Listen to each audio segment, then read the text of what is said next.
Okay. I know. Where's John's bell? Where is he? He brought a bell today. Good afternoon, everyone. Thanks for coming. Every time I'm here, it's a bigger and bigger crowd. There's the bell. There's the bell. So today we have another local history talk. We're very happy to welcome Laurie Kearney, who is a local historian, genealogist, and educator. She has over 40 years as a genealogical researcher and holds several professional certificates in her field. Today, she is here to talk about George Bird, and the name of the talk is The Industrialist and His Legacy. And the presentation will look at George Bird's life, his company, his family, and the lasting legacies he's left behind.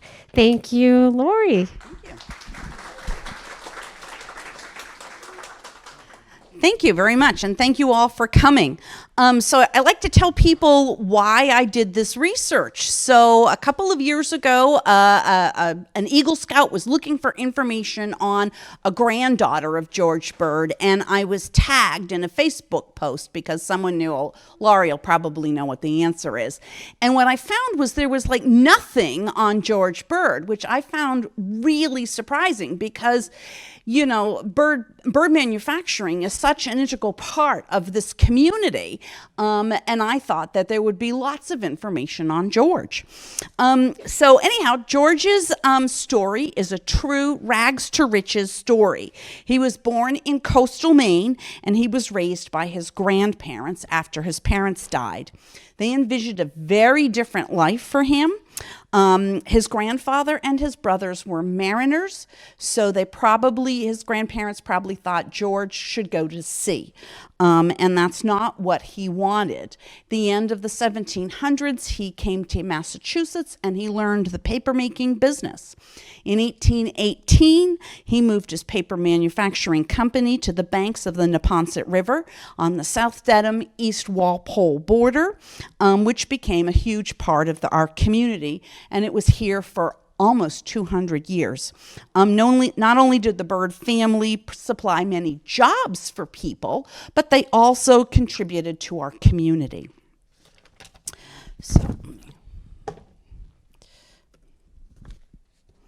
So George's story starts where his life began, in Cushing, Maine. He was born August 25th, 1770, so just before the American Revolution. He was the son of Andrew Bird and Jane Hawthorne. They married about 1759. His father was born in Scotland and arrived in Maine around 1753. His mother, Jane, was born about 1738 in Salem, Massachusetts. And she was the daughter of Alexander Hawthorne and Mercy Bartlett. Both Bird and Hawthorne families settled in an area called Maple Juice Cove on the plantation of Lower St. George, which eventually became the town of Cushing. Andrew, George's father, was killed in 1779, so George was 9 years old, when a tree fell on him. His estate was administered by his father-in-law, Alexander Hawthorne, and did not name any of the Bird children. What happened after, so his mother died. There's no notation of when she died, but he had to have been very young. He went to live with his grandparents. What we do know is there were 7 young children left behind when their parents died. So his brothers, the Bird children, remained in Maine except for George. They settled in Wiscasset, Belfast, Warren, and Union. And what records tell us is that at least 3 of all of his brothers, his 3 brothers, became mariners. His brothers were Samuel, James, and Andrew, and 2 of them died at sea. So George was orphaned as a boy, and he went to live with his maternal grandparents, Alexander and Mercy Bartlett Hawthorne.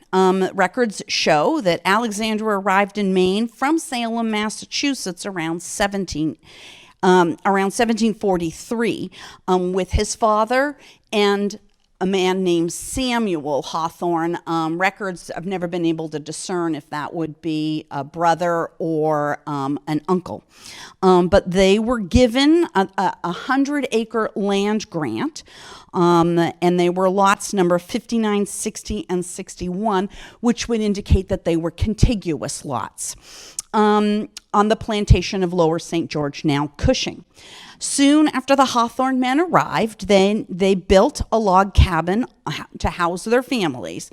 And around 1780, Alexander's son, so George's uncle, raised one of these cabins. Most likely, it was his grandfather's cabin. And so the house in Cushing, as it turns out, is associated with George Bird. There's a picture of it up there. Does anybody recognize it? Okay. How about now? It was one of those really weird facts that I thought was fascinating. So when researching the early life of industrialist George Bird, this amazing connection to Andrew Wyeth was discovered, as well as a couple of other odd coincidences. But it's odd to think that two men who were born about 150 years apart could have this famous place and a few oddball facts in common. So today, this house is called Olson House. It is part of the Farnsworth Museum.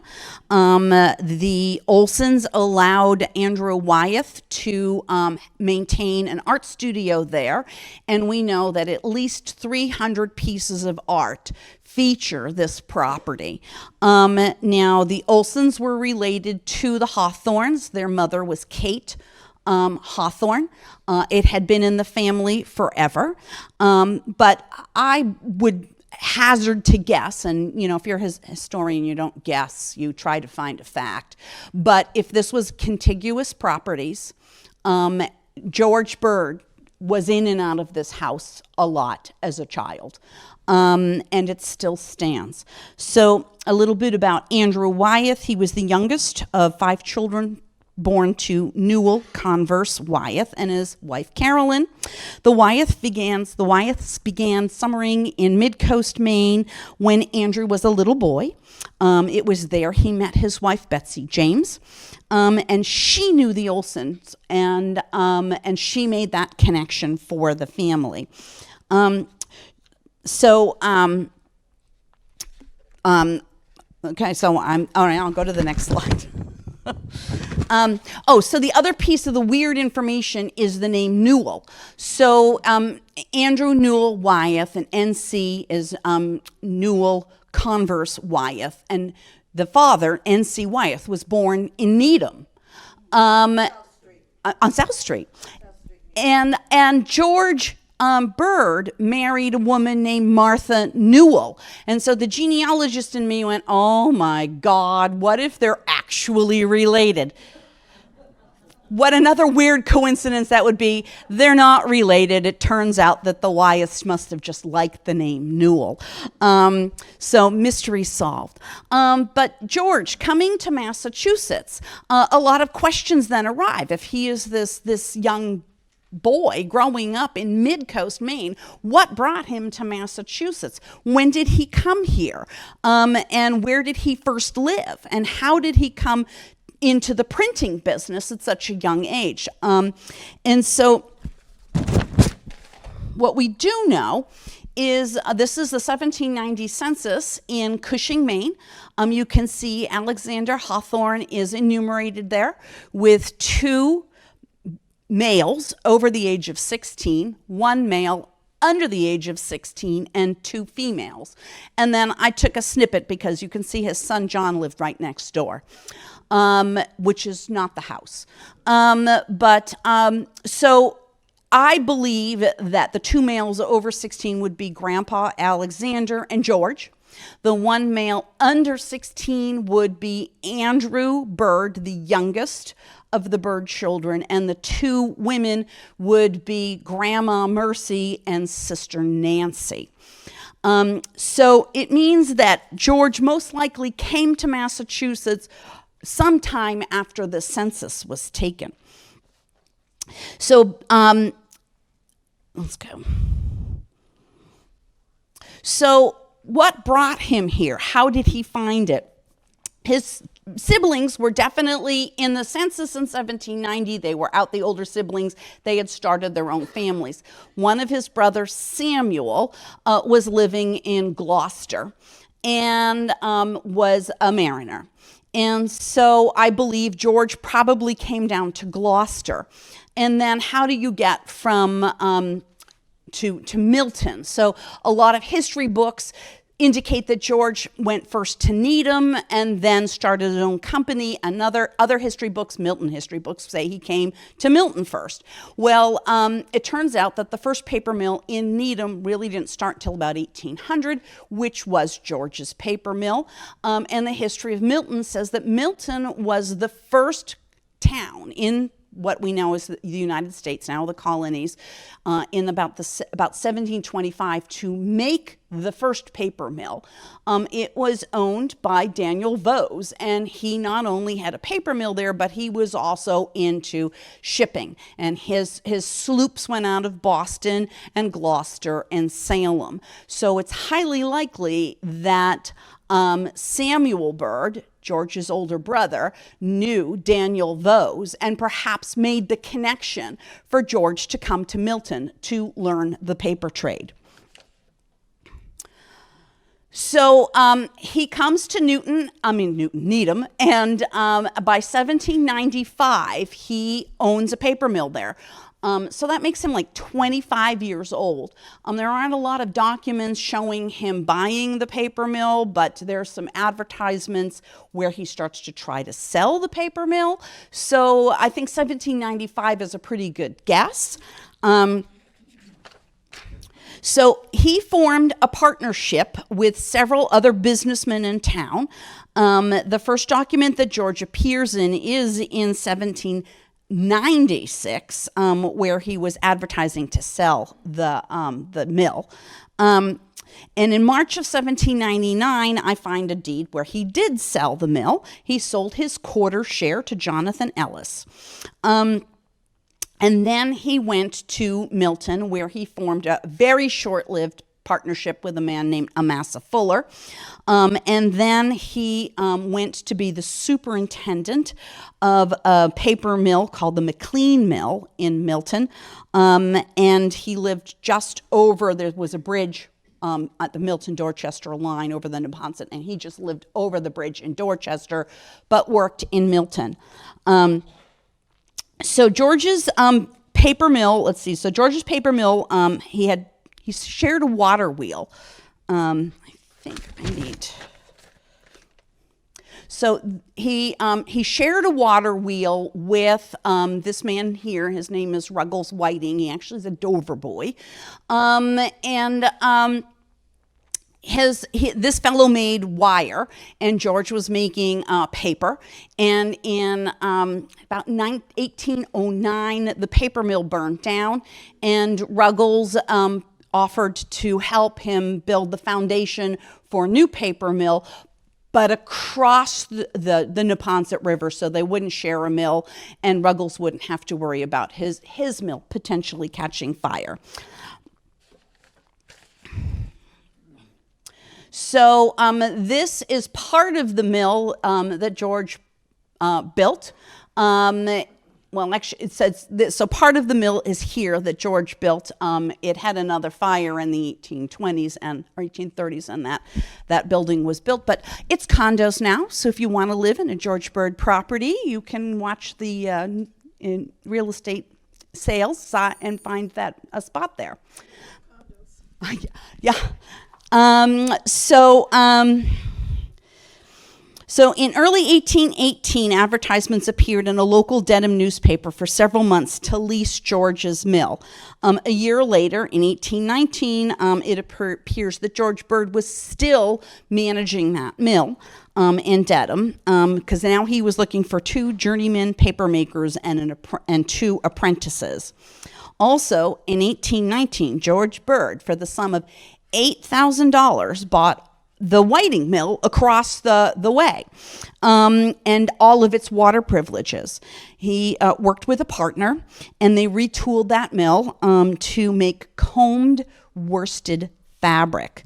And in 1823, his partner left the partnership, and George formed a new partnership with Frederick Taft, and they made cotton fabric, and they landed a contract in Fall River with a company to make as much fabric as they possibly could in a 1-year span. So today we use the phrase 24/7, but they literally operated this mill 24/7, and they made an awful lot of fabric and an awful lot of money.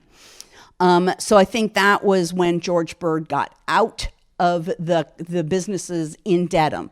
But a few years earlier, in 1812, he began buying the water rights and some land, which now became known as Bird's Lower Mill. It's where Hollingsworth and Vose is today. The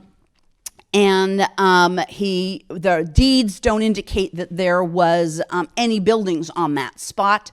So all of the buildings, when George started his business, he built them all. He built the factory, he built places for people to live, he built the outbuildings. That's actually the upper mill. There's no picture of the Vose mill from about that time. So George Bird was granted the 10th water privilege in Walpole, and it was referred to as Bird's Lower Mill. His neighbor, Eleazar Rhodes, was granted the 9th water privilege and operated a grist mill, approximately where Mansion Drive is today, where it begins. This mill was later referred to as Bird's Lower Mill. It was purchased by the Bird Company in the 1830s, and it was the first mill to manufacture paper here in Walpole. So there were 10 other water privileges along the Neponset River, and they were a variety of grist mills, sawmills. There were 3 mills that made cotton fabric, and so Bird's was the first to make paper. Deeds in the Norfolk County Mass Records show that he began acquiring property and the water rights 5 years earlier. His first purchase was on February 2nd, 1812. He bought 3 acres on the Neponset River. And part of it was in South Dedham. When they moved the border, it was Walpole, but at the time, half of it was in South Dedham and half of it was in East Walpole.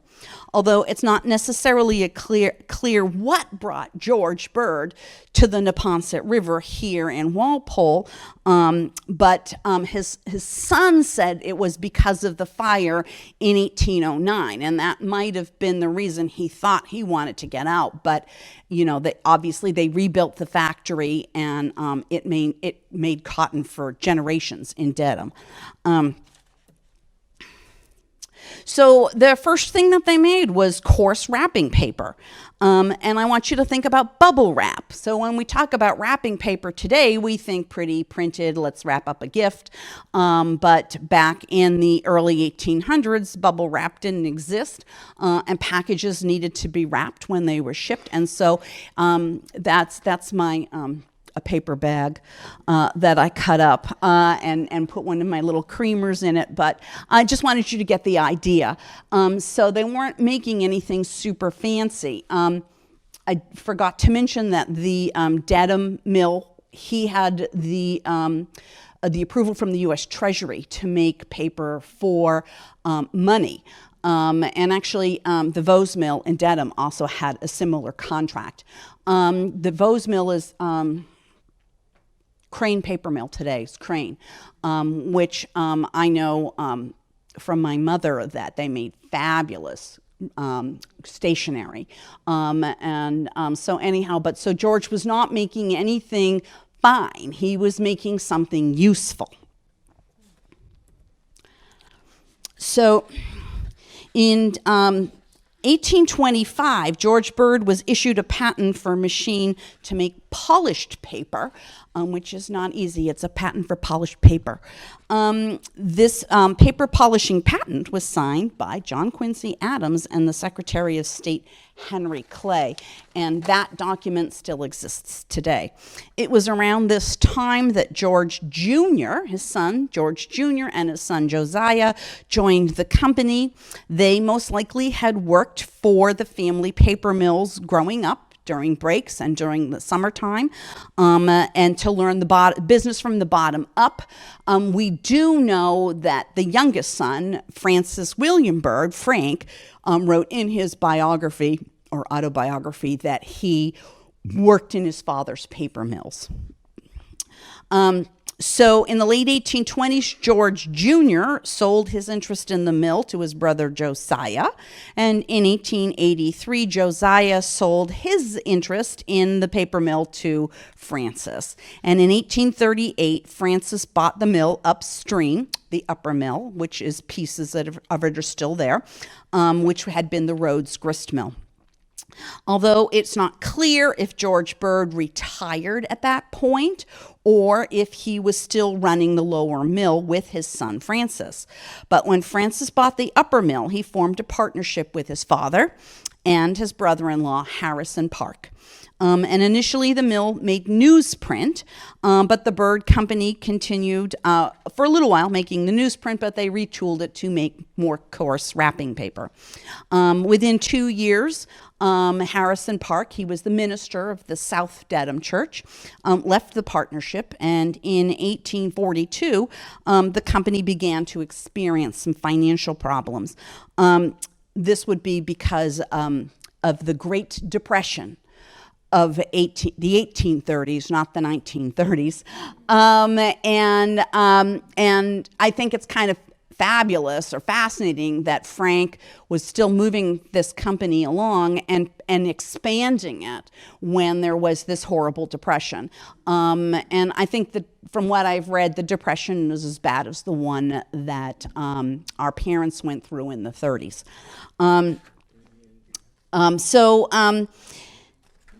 Okay. So anyhow, it's not known when George Byrd actually left or retired. Wait a minute, I feel like I missed something. Yeah, no. It's not really known when he retired. So there's different accounts. Some say that he retired, but when the company experienced financial hardship, he came out of retirement, so he would have been like in his 70s, and he went back to work, but worked on the floor of the paper mill, not doing administrative stuff. And other things show that perhaps he never retired. It's not. So anyhow, George Byrd had to have been a young man who was very intelligent, a fast learner, and a worker that was someone who was driven to succeed.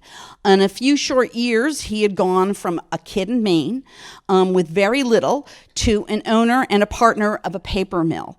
It is possible that these were qualities that originally attracted George's business partners to him.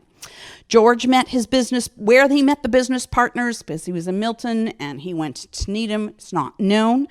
But he was living in Milton, and so it was highly likely that his business partners thought making a paper mill in Needham was an excellent investment, and they needed someone to run it. And so they hired George Byrd. I think they perhaps gave him a piece of the business, because at 23, 24 years old, he probably didn't have the money to invest in the paper mill. His partners were not only his business partners in Needham, but they also were all related. So Josiah Newell up here was the father of Josiah Newell and Beulah Newell, and Josiah and Hannah, their daughter Martha, married George, and Jonathan Ellis was a business partner, And on the other side, George Fisher was a business partner, and Beulah married into the Ellis family. So they were not just business partners, but when George married Martha Newell, they became a brother-in-law and a cousin-in-law. And not on my little flow chart here, Martha and George's first son, George, married Jonathan and Hannah's first daughter, Eliza. So there's even further connections than on this chart.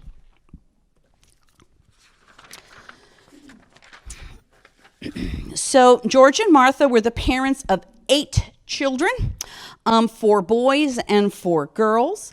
Records of where George and Martha's children were born also reflect where they were living. Their first son, George, was born in Needham, and then they moved to Milton, just over. Their house was in Dorchester.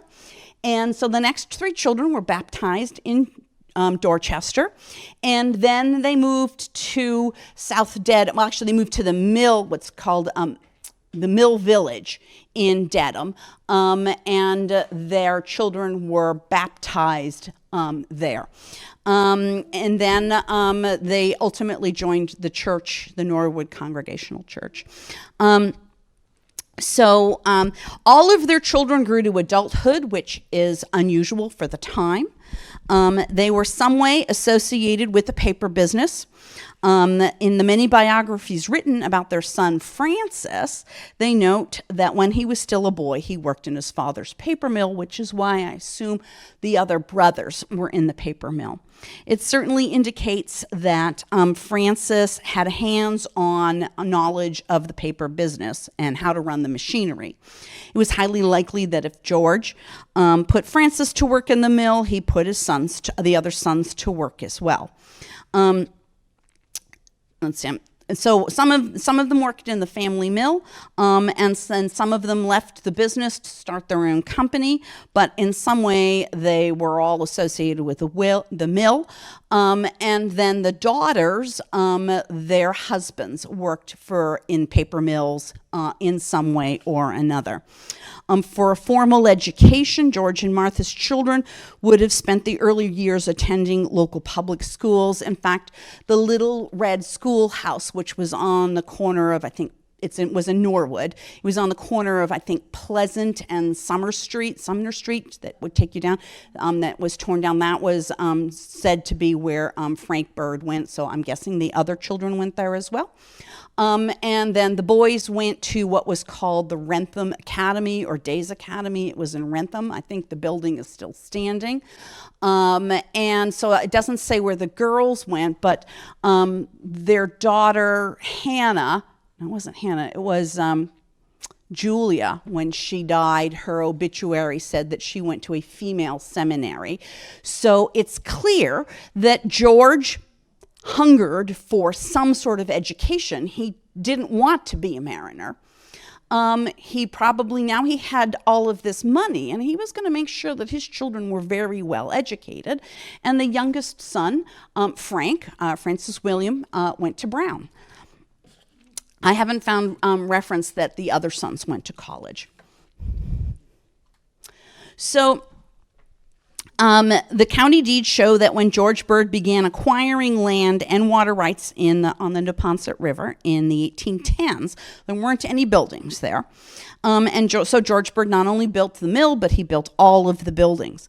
In an 1832 map of Walpole indicates that he was originally located, the lower mill was that's Washington Street.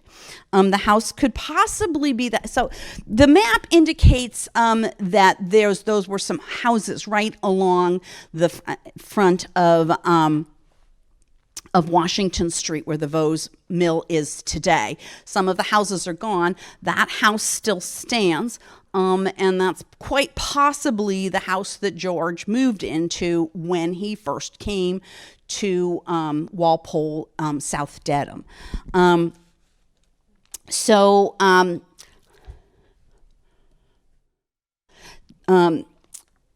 later maps show that he lived on today what is Mansion Drive, next door to Warren Lewis. I think you can see W. Lewis up there above the word East. And the house next to that would be George's house. And when I was looking at photographs and old maps, the photograph that I sent you earlier, showed you earlier and said, this is the upper mill, there was a house, and I've blown it up, sitting across the water. You can see it looks like a centenary colonial. That would be George's house. All that's left today is the foundation. It looks like a sunken garden. The Lewis house is still there. And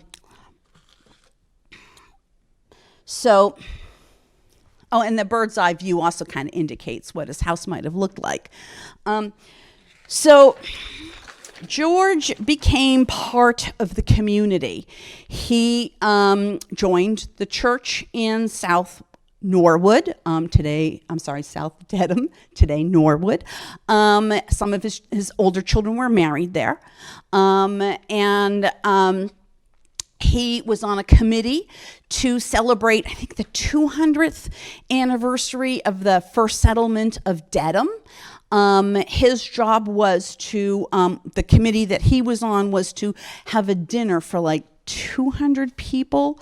I'm not going to stand here. 600 guests. So the day started out with a parade. It started with the bells ringing. All the ministers in town came and gave talks. There were readings. It was a day full of fun. And the last piece of the day was this sit-down dinner for 600 people, of which George, I can't imagine, which was George was on the committee to help organize. And then, so this is a picture of the church that they would have attended services in Norwood. It would have been at the end of Chapel Street, right where the paper mill is, what's left of the Norwood Press.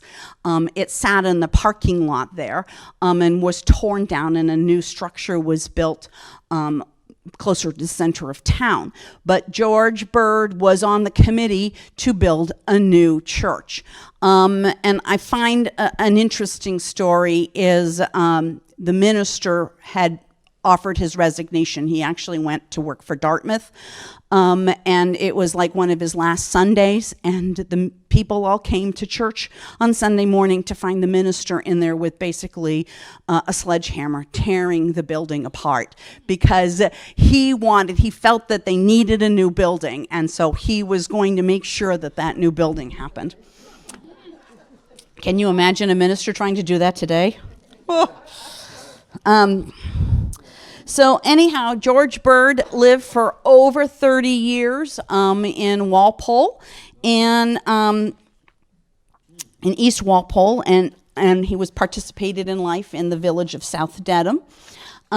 He died in 1852, Martha died in 1852, and George followed her a year later.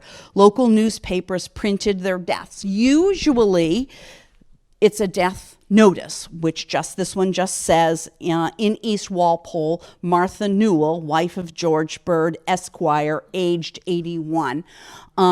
That's pretty much what you find in the papers. George actually got a bit of an obituary. It says he's 81. He was intellectual endowments, rare strength, energy, and a decision. He was enabled to acquire a large share of this world's goods. I won't read it all, but and so the other thing is I've taken census of all of the cemeteries in the area, and I knew George Bird had to have been buried somewhere. I didn't find his burial site. I just didn't know where it was. And I did a census of the South Dedham, the Norwood Cemetery as well, because a lot of people go back and forth between the towns. And so I might find parents buried in rural cemetery, and I might find their children buried in Westwood, because the family would have lived on that side of town. So I felt it was really important when I was looking at the cemeteries here in Walpole that I looked at the cemeteries just in towns abutting. I didn't do Vine Lake Cemetery, that's huge. And I didn't find George Bird. And about 7 years ago, some historians in Norwood formed the Friends of the Old Parish Cemetery, and that really juvenated the DPW. And they came in, they cleaned it up, and they cut back all of the briars and the overgrowth that were there, and there was George Bird's tomb. So he's buried in he's buried in Norwood, and his wife is with him, as his son Josiah and his wife Eliza are in there. So the legacy of George Bird. So George's after his death, the paper company continued to grow. First under the leadership of his son Francis William Bird, known as Frank, and then under the leadership of his grandson Charles Sumner Bird, and finally the last family member to work for the company was great-grandson Charles Sumner Bird Jr., who also served on its board of directors. However, it should be pointed out that some of George's great-grandchildren, although didn't actually work for the company, they sat on the board of directors as well. So it made it truly a family-run business. So this is Francis William Frank Bird. He took over running the family business in 1833, about the time he got out of Brown, and he bought out his brother Josiah's share. In 1837, the United States suffered a huge financial crash. The Panic of 1837 was the result of Jacksonian banking policies that created unstable currency. And it came to a head in May when, in New York City, the banks ran out of gold or silver. And this started a national depression that lasted into the mid-1840s. Frank managed to survive the initial panic. He even enlarged his holdings when he bought what came to be known as the Upper Mill from Jabez Coney for $23,750, which is in 2021 was the equivalent of $700,000. So imagine there was a destabilization of the banking system, and Frank Bird still managed to purchase this for almost $1 million. At that time, he formed a partnership with his father and his brother Josiah and his brother-in-law Harrison Park. The partnership did not last long, and that forced the company to file for bankruptcy. The failure of the business in 1843 that's the same line. It most likely was due to the expense in the middle of an economic depression. Published histories do not go into any detail other than noting that the company, quote, had an unexpected obligation that obliged the firm to go into bankruptcy, unquote. Perhaps it goes to the notion that one does not discuss such things in polite society.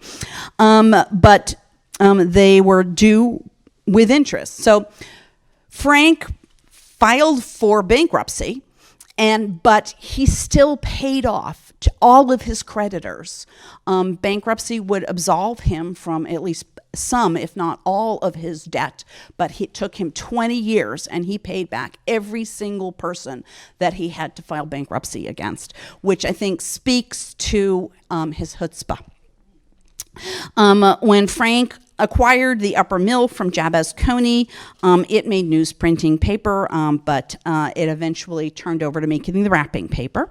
And I found a thing that said the wrapping paper was used to wrap screws, provisions, and groceries.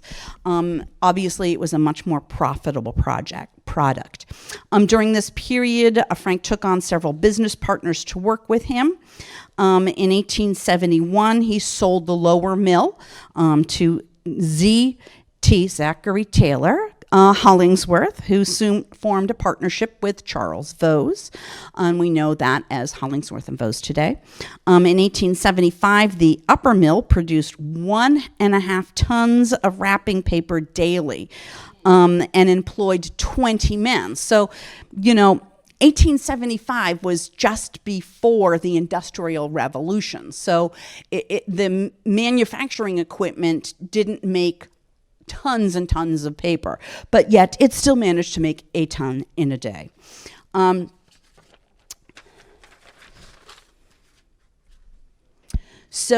In 1877, Frank's son, Charles Sumner Bird, graduated from Harvard and joined his father's business, and the company adopted a new name, Bird and Son.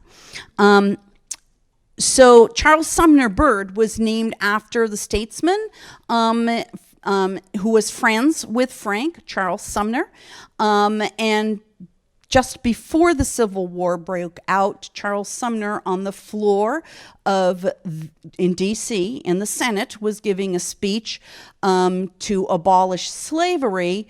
One of the Southern senators beat him almost to death with a cane on the floor of the Senate. So we think maybe today our politics are a little racy. Well, back then, just as bad. But no one's been beaten yet. So anyhow, Frank was actually personal friends with Charles Sumner, and named his son after him. In 1880, the company introduced steam power to the business. And it was a turning point for Bird and Son. Another turning point happened in August of 1880 when yet another terrible fire, and I think it was the third fire they suffered, destroyed the mill. And all that was left was one machine that made coarse wrapping paper. So it's said that Charles Sumner took a piece of this coarse wrapping paper to his kitchen up in the Endine estate. And I can't imagine, but it's family lore. He sat at his kitchen table and he tried to figure out what he could do with this paper to make it into a product that people would want to purchase. And he invented tar paper and shingles. And so from that, it was used to waterproof structures, and 3 new products came out of that. They hit the market: the Neponset Paroid roofing paper, Neponset Black waterproofing building paper, and the Neponset Red Rope roofing paper, all of which became very popular. In 1895, the company introduced asphalt shingles, the first of its kind, and a product that has virtually remained unchanged today in over 100 years. In 1904, the company built a new facility in East Walpole to make this product. In 1911, the Bird Company introduced a new building product that was based on felted printed floor covering. So think linoleum, which was thought is similar to how we use vinyl flooring today. And this new plant was constructed in Norwood to make this product. That is on Morse Street today. The building houses the Norwood Space Center, which is a fabulous place to visit. Charles was in the forefront of labor relations as well, striving to make the company safe and inviting place to work. In 1902, the company was the first paper mill to institute an 8-hour workday, at a time when a worker was expected to work a 12-hour workday. He also instituted safety programs such as a first aid force, an on-site fire brigade, and all of his Bird employees had access to a clubhouse and athletic fields. And over the early part of 1900s, he offered innovative programs and policies that greatly supported and improved employee life. It's something that we have today when we go apply for a job. We get health insurance, we get time off, we work 8-hour days. And this was cutting edge in 1900. Companies that were starting to do something like that were considered extremely progressive. So the third generation, since his father's death, Charles Sr. ran the family business without a partner, but in 1913 he took on 2 partners, his son Charles Jr., who had just graduated from Harvard, and Philip Ray Allen, who was a Yale grad. He grew up in the Peachtree Street area. He was of the Allens from that neighborhood. In 1927, they became like president and vice president, and then Charles stepped down and went on the board of directors, and Ray Allen continued to run the company. So when he stepped down, which was during the Great Depression, the stock market crashed in 1929, sending the United States into a long depression, and people lost their jobs and their money and their land and their businesses. However, over the next 10 years, Bird and Son continued to grow and flourish. In a 1932 article about the financial health of the company, Allen notes a growing demand for Bird building products and indicates that the economy was beginning to bounce back. We know it took a little while longer than 1932. But over the decade, they acquired several companies that were struggling. They built a new production plant in Walpole, which crushed and colorized roof granules. I think that's Certainty now, over on Pleasant Street. So the post-war building boom continued through the 1950s, and in 1964, the company announced a new product, vinyl siding. The product was extremely successful, and Bird and Sons posted record profits annually into the 1970s. However, due to the Arab oil embargo, which dramatically raised the price of oil, a key ingredient necessary to make asphalt, it followed by a crash of the housing market, Bird posted its first ever annual loss in 1980. So they were on the Neponset in 1812, and almost 200 years later, they posted their first financial loss. The loss made the company reevaluate the change and put some business changes in play. They studied their old standard products and what was old-fashioned and out of date. They got rid of. They looked to develop new products. Bird and Son changed their name in '83 to Bird Inc., and then again in 1990 to Bird Corporation. So they were kind of looking to have like a fresh new start, give us a new feeling to their customers. They were trying to rebrand. But they continued to post losses annually. In 1994, the company began to get rid of major operational departments and unnecessary businesses in the hope of streamlining the company. When they were finished divesting themselves, all that they had left was the asphalt shingle division. And in March of '96, Bird Corp announced a merger with Certainty Corp, another major asphalt shingle maker. There was a possible antitrust law violation, but before the investigation could start, Certainty actually pulled out of the initial agreement. But we know that Certainty now owns them. So remarkably, Bird Corp never lost their footing in the asphalt shingle business, and it did begin to show some profits in the new century. There's a lot of, I found this fascinating. So Endine, how many people actually had been there? Is there anybody here? So some of you have been there. I would have loved to have gone, but I was telling Rich earlier that I had small children and I couldn't see myself pushing the stroller into the woods. And sadly, the building burned down in 2000. So just after my baby was born. But anyhow, the house was originally built in 1839, and it was extensively added to over the years. Ultimately, it had 40 rooms and 1,800 square feet of space. The family moved out in the 1980s, and in 1987, it was the decorator show house for the Women Junior League of Boston. Anybody make it to that? Would have loved to again.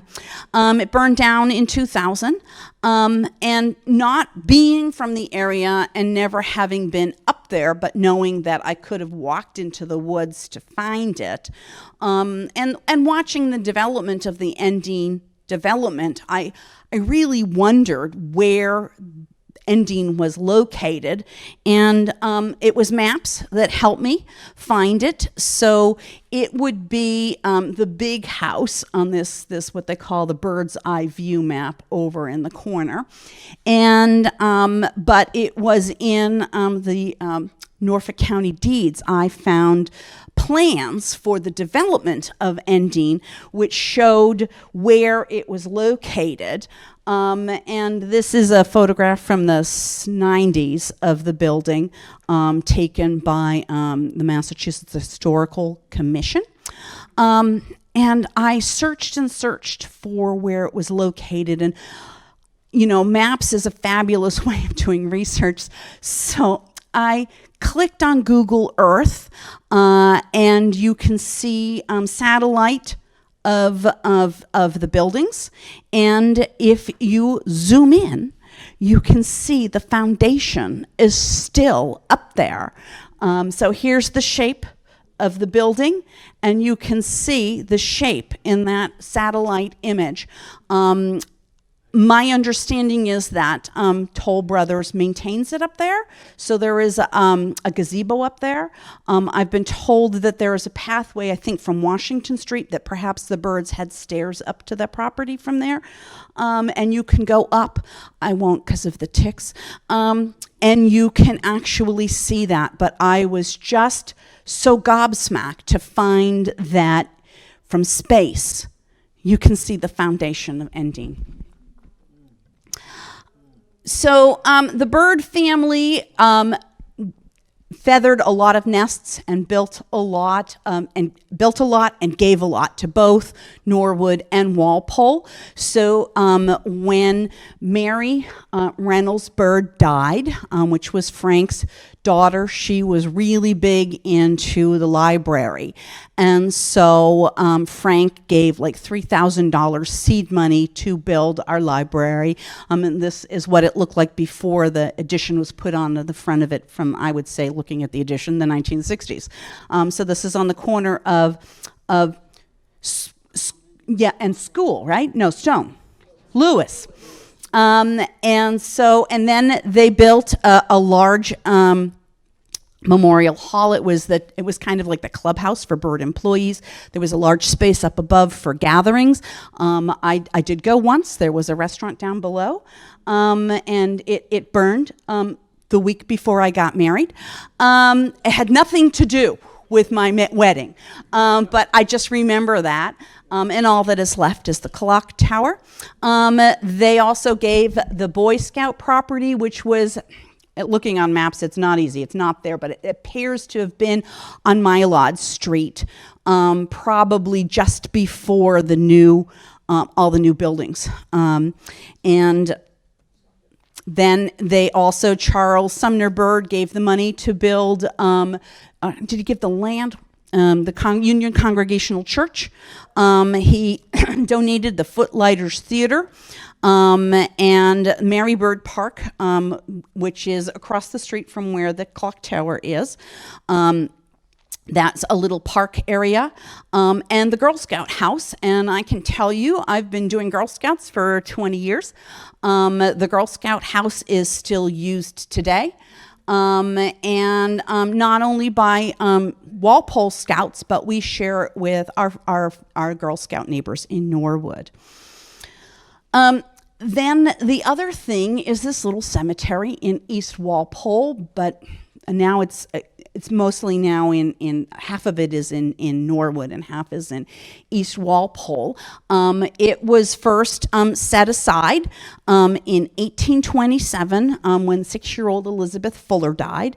The record of it is in the Norwood Church. The minister at the time, 27, would have been Cogswell, I think, made a notation that this little girl had died and she was being buried. She was the first person to be buried in the new cemetery. So I think this is funny. The border has swapped back and forth between Norwood or South Walpole and East Walpole. So when that old part of the cemetery, has all the slate stones, all of those people were buried in South Dedham. And now they're buried in Walpole. I don't know what they would think of that. But in 1926, Charles Bird Sr. added eight acres of land, which, so you can see on this map where the original section was, and then Charles Sr. added the next section, and the largest section was added in 1963 by Charles Jr. That was another 15-acre site. This is the burial site for most of the Bird family, with the exception of George, which I just told you it took me a while to find him in Norwood. Another of the legacy is Bird Park. It is called Francis William Park, but it's not named after Frank. It's named after his grandson. So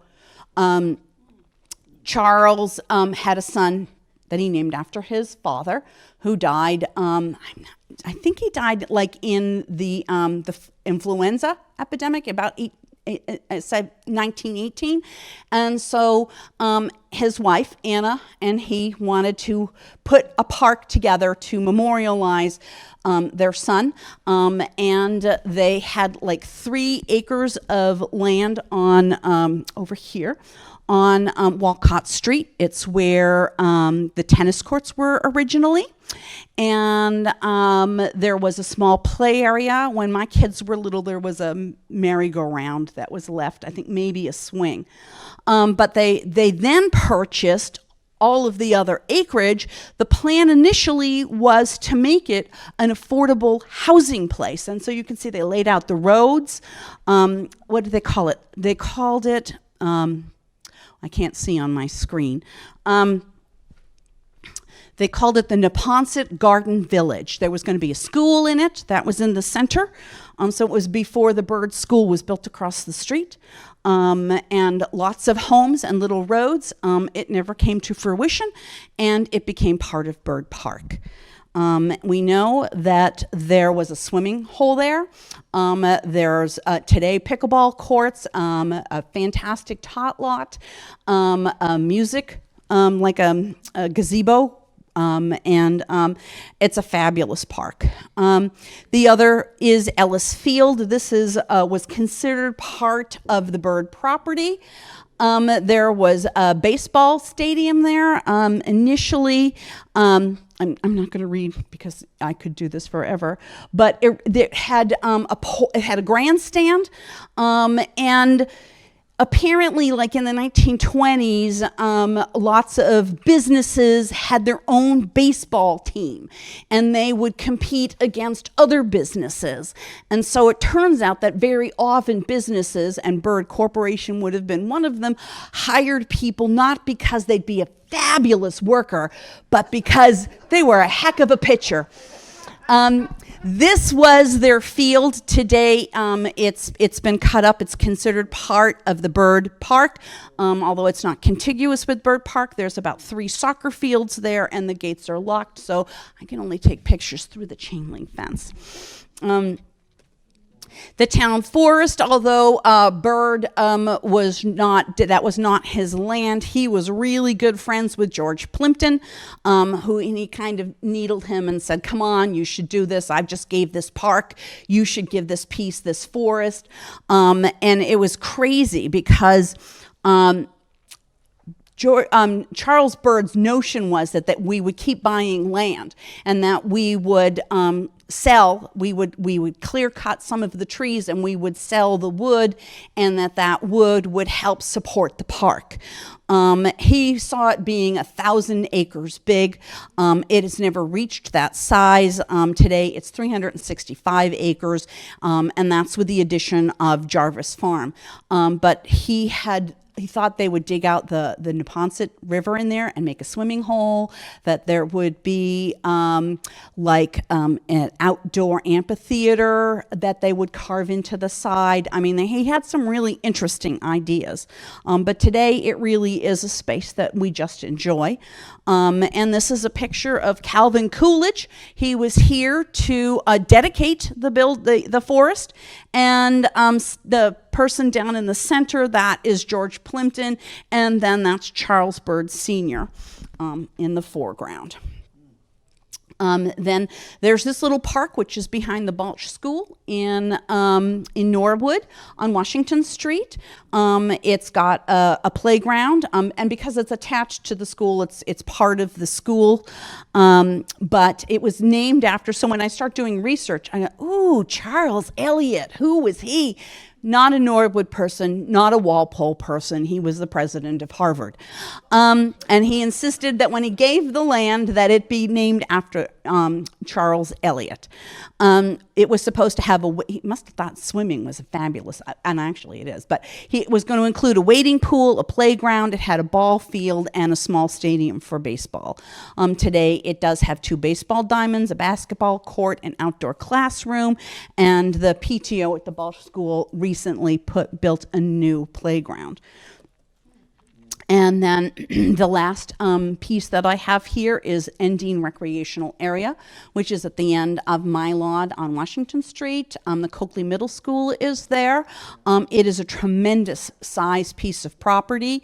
Norwood has their community garden there. They've recently planted some trees so that they're fruit trees. There are paths to walk in the woods there.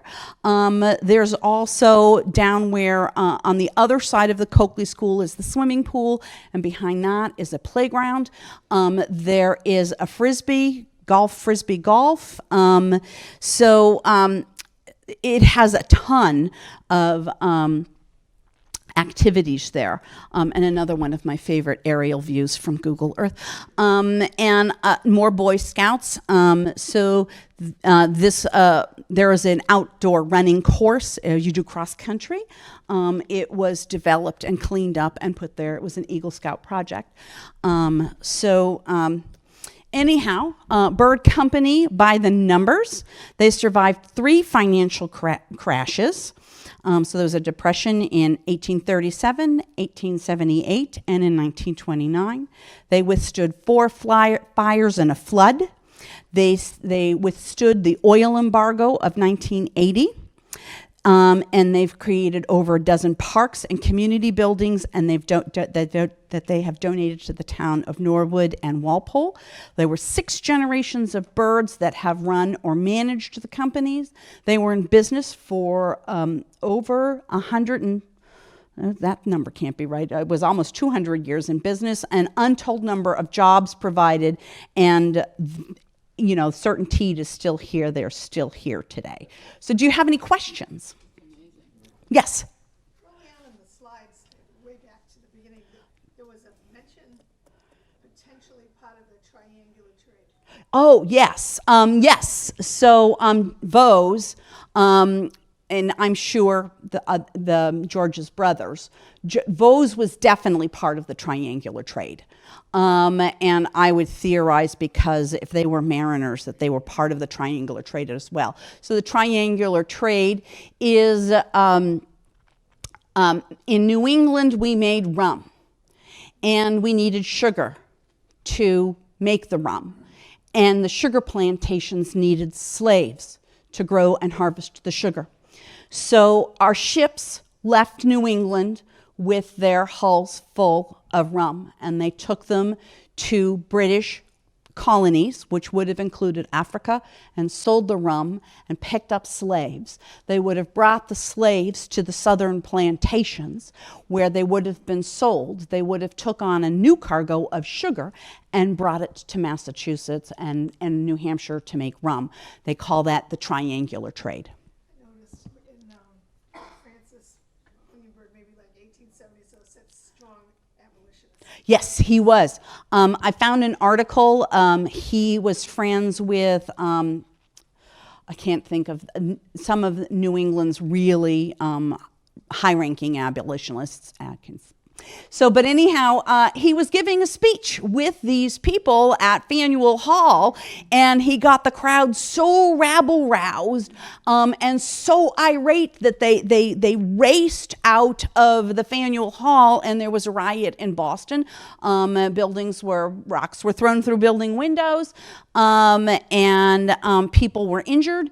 And the minister that was involved in that the next day was really in church trying to downplay it, like, yeah, it wasn't really us. It wasn't really that bad.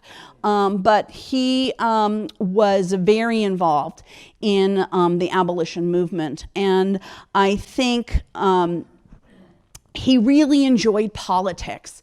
He was on the school committee here in town. He ran for to be a local in the State House of Representatives. He had an unsuccessful campaign to be a U.S. Senator. I think he really loved, as he grew older, all of these civic things that he was taking on. And I think Byrd was such a well-oiled machine that it really didn't need a lot of attention. And so when Charles came on board in 1877, I think it was, he really felt that the company needed to be modernized, that there was a lot of things that were wrong, and he streamlined the business and then invented the asphalt shingle. And I really think that perhaps Charles Sumner Byrd Sr.